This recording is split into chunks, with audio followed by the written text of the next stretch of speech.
வணக்கம் and welcome to Thamarai's easy recipes. இன்றைக்கி நம்ம பார்க்க போகிறது டொமேட்டோ ரைஸ் மிக்ஸ். எப்படி செய்கிறதுன்னு பார்க்கலாம். தக்காளி சாதம் மிக்ஸுக்கு தேவையான பொருட்கள் என்னென்னு பார்த்துடலாம். 4 தக்காளி மீடியம் சைஸ் தக்காளி பொடிசாக கட் பண்ணி வச்சுருக்கேன். வெங்காயம் சின்ன சின்னதாக கட் பண்ணி வச்சுருக்கேன். உங்களுக்கு எப்படி என்ன சைஸில் தேவைப்படுமோ நீங்கள் அப்படி வெட்டிக்கோங்க. அப்புறம் இஞ்சி பூண்டு பேஸ்ட் நான் நச்சு வச்சுருக்கேன். இஞ்சி பூண்டும் ஈக்குவல் அமௌண்ட் எடுத்து இது ஒரு 1.5 டேபிள் ஸ்பூன் வரைக்கும் வரும். பேஸ்ட் போட்டால் கொஞ்சம் டேஸ்ட் வேறு மாதிரி ஆகுது. நச்சு போட்டால் நல்லா டேஸ்ட் வருது, ஃப்ளேவர் வருது. அப்புறம் கொஞ்சமாக கொத்தமல்லி இலை போட்டுக்கோங்க. அதுக்கப்புறமா 2 பச்சை மிளகா தாளிக்கிறதுக்கு, கிராம்பு, 2 பட்டை, கொஞ்சம் ஏலக்காய், ஒரு 1/4 டீஸ்பூன் சோம்பு, 1/4 டீஸ்பூன் மஞ்சள் தூள், 1 டீஸ்பூன் மிளகாத்தூள், நெய், கொஞ்சமாக உப்பு, 1/2 டீஸ்பூன் கரம் மசாலா, 1/2 டீஸ்பூன் கொத்தமல்லி பவுடர். பாஸ்மதி ரைஸ் ஊற வச்சுருக்கேன்.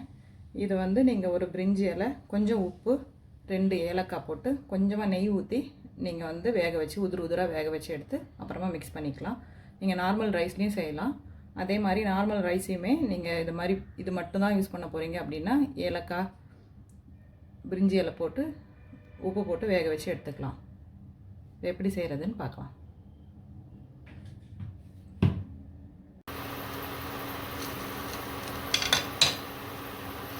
கடாய் சூடானதும் எண்ணெய் ஊற்றிக்கோங்க. 2 டேபிள் ஸ்பூன், நான் 3 டேபிள் ஸ்பூன் எண்ணெய் ஊற்றுறேன்.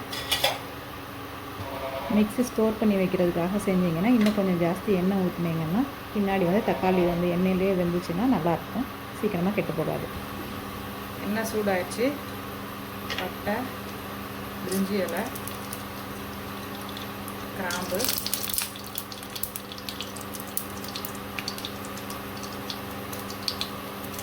ஏலக்காய், சோம்பு போட்டேன்.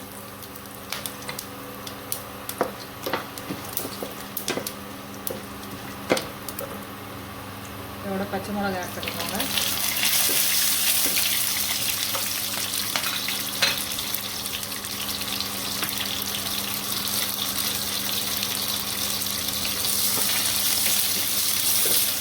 இதெல்லாம் பொரிஞ்சதும் வெங்காயத்தை ஆட் பண்ணிக்கோங்க.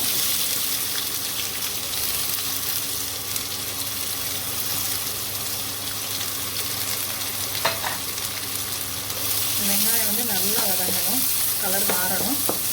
பிரியாணிக்கு வதங்கின மாதிரி ரொம்ப ப்ரௌன் ஆக வேணாம், பட் கொஞ்சம் நல்லா வதங்கணும், கலர் நல்லா சேஞ்ச் ஆகணும். அப்போ தான் டேஸ்ட் கொடுக்கும். வெங்காயம் வதங்கிச்சு. நம்ம இஞ்சி பூண்டு பேஸ்ட் போடலாம். இஞ்சி பூண்டு தட்டி வச்சுட்டு போடலாம்.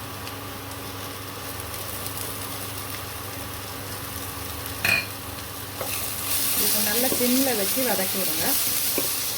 ஒரு 5 மினிட்ஸ் வதங்க வைங்க. எப்போவுமே இஞ்சி பூண்டு பேஸ்ட் நல்லா சிம்மில் வச்சு வதங்கினா தான் நல்லா பிரியாணிக்காகட்டும் எதுக்காகட்டும் நல்ல டேஸ்ட் வரும்.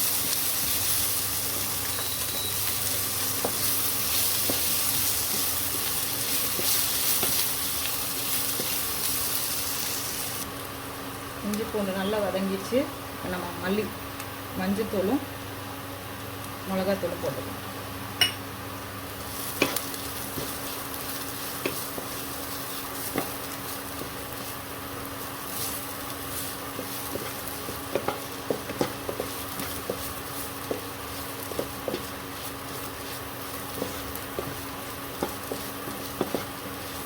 ஒரு 2 மினிட்ஸ் வதங்கட்டும். எண்ணெய் இருக்கிறதுனால கருகாது. வதக்கி விட்டுக்கோங்க. நம்ம தக்காளி சேர்த்தோம்.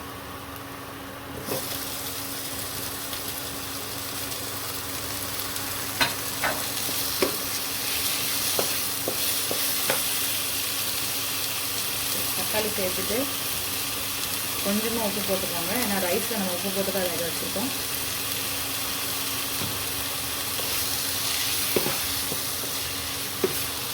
மூடி போட்டு சிம்மிலே வேக வைக்கலாம்.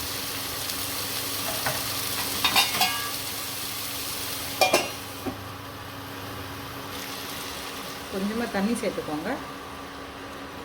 அப்புறம் மூடி போட்டு வேக வச்சுக்கோங்க. 1/2 டீஸ்பூன் மல்லித்தூள், ஒரு அரை டீஸ்பூன் கரம் மசாலா தூள் சேர்த்துக்கோங்க. சேர்த்துட்டு நல்லா கிளறி விடுங்க. தக்காளி தோல் நிறைய திப்பி திப்பியாக தெரியும் அப்படின்றவங்க நல்லா வெந்நீரில் போட்டு தோலை உரிச்சிட்டு செஞ்சுக்கலாம். நைஸாக கட் பண்ணி செஞ்சுக்கலாம். இல்லைன்னா ரொம்ப ஃபைனாக சாப் பண்ணோம். நானே கொஞ்சம் பெருசாக சாப் பண்ணிட்டேன். நல்லா சிம்மில் வச்சு வேக விடுங்க. எண்ணெய் பிரிஞ்சு வரும். எண்ணெய் நிறைய விட்டுருங்க. ஸ்டோர் பண்ணணும்னு நினைக்கிறவங்க இன்னும் கொஞ்சம் ஜாஸ்தி எண்ணெய் ஊற்றி மிக்ஸ் பண்ணிக்கோங்க. அன்னன்னைக்கு செய்கிறவங்க கொஞ்சம் கம்மியாகவே எண்ணெய் சேர்த்துக்கலாம். நெய் நம்ம இதில் ஆட் பண்ணக்கூடாது. நம்ம ரைஸில் போட்டு பரட்டையில் மட்டும்தான் ஆட் பண்ணணும். நம்ம கொத்தமல்லி எல்லாம் சேர்த்துடலாம். கடைசியில் தான் சேர்க்கணும். 1 or 2 minutes. அதுக்கப்புறம் சாதத்தில் மிக்ஸ் பண்ணிடலாம்.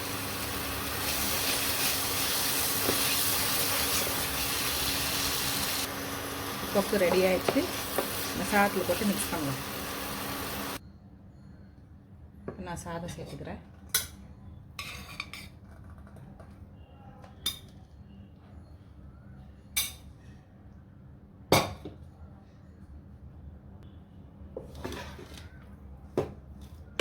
மிக்ஸ் பண்ணிக்கோங்க. இப்போ வந்து நெய் ஊற்றலாம்.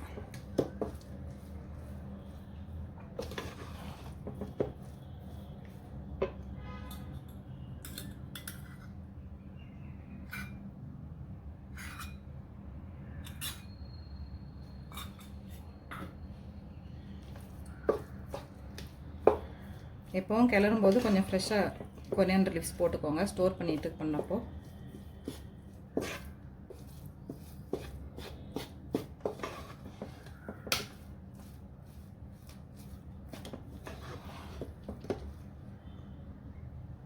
டொமேட்டோ ரைஸ் ரெடி ஆயிடுச்சு.